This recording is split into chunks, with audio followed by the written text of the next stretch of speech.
की मुर्दाबाद मुर्दाबाद मुर्दाबाद हिंदू को भगाओ देश बचाओ देश बचाओ देश बचाओ।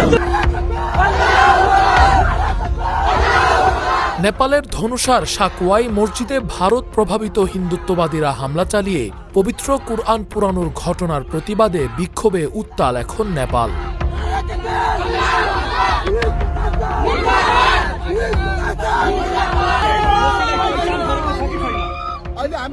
সেখানে ৩০০ থেকে ৪০০ মানুষের ভিড় ছিল। পুলিশ যদি সময়মতো এই নৈরাজ্য সৃষ্টিকারীদের বিরুদ্ধে ব্যবস্থা না নেয়, তবে আগামী দিনে এই হিংসা ও সংঘাত আবারও অনেক বড় ঘটনার জন্ম দেবে। সেখানে যদি দুজন মানুষ ১০টা বা ২০টা ঘর থাকে, তাদের উপর অত্যাচার করা হবে।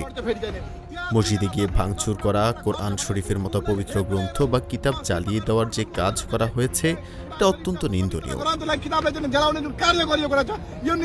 পুরো নেপালের মুসলিম সম্প্রদায় এর তীব্র নিন্দা জানাচ্ছে এবং প্রতিবাদ করছে। এবং সরকার যদি ২৪ ঘন্টার মধ্যে এই বিষয়ে বড় কোনো শাস্তিমূলক পদক্ষেপ না নেয়, তবে আমরা এর চেয়েও বড় আন্দোলন করে তুলব।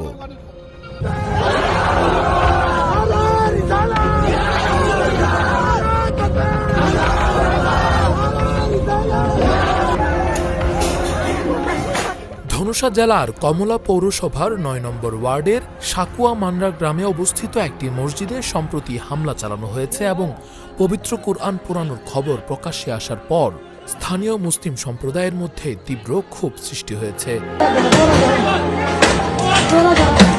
देखियो देखियो देखा दै छै ई सब जते बक्सा में के पैसा चले मस्जिद में से सब छीन छान के लूट खा के जते सम्राट वाला सब आइले देखियो। এই ঘটনায় বীরগঞ্জের ঘণ্টাঘর এবং ছাপাকিয়া এলাকায় বিক্ষোভ অনুষ্ঠিত হয়েছে। বিক্ষোভকারীরা বিভিন্ন মোড়ে টায়ার জ্বালিয়ে দোষীদের কঠোর শাস্তির দাবি জানিয়েছেন। উত্তেজনা বেড়ে যাওয়ায় পুলিশ কাঁদানে গ্যাসের শেল নিক্ষেপ করে পরিস্থিতি নিয়ন্ত্রণে আনার চেষ্টা করেছে।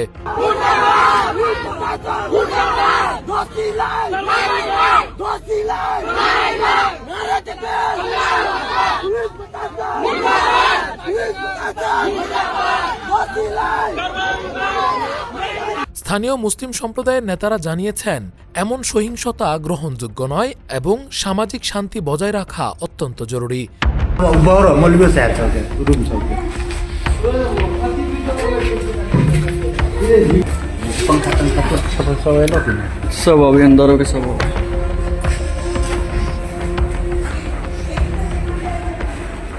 তারা দেশবাসীকে শান্তি রক্ষা করতে এবং উত্তেজনা ছড়ানো থেকে বিরত থাকতে আহ্বান জানিয়েছেন।